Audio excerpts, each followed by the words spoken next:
There are two types of wire strippers. They are manual wire strippers and automatic wire strippers. There are two types of manual wire strippers. They are basic models and multifunctional models. Both of them are made of 50H carbon steel sheet and with heat treatment.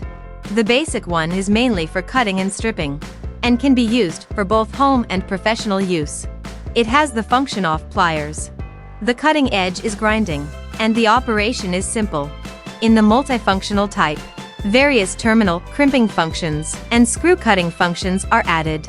Thus, it can replace many types. We have three types of automatic wire strippers. They are DIY, semi-professional and professional.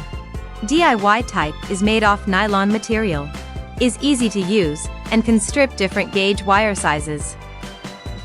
Semi-professional type is made of zinc alloy. The stripping edge is made of 50H carbon steel.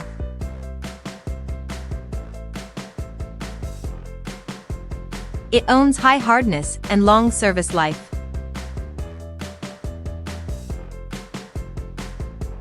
The stripping edge of professional type is made of a tungsten steel blade. It has a long service life and a smooth fracture, which can save effort and does not damage the wire. It can strip different gauge wire sizes without adjusting the specifications.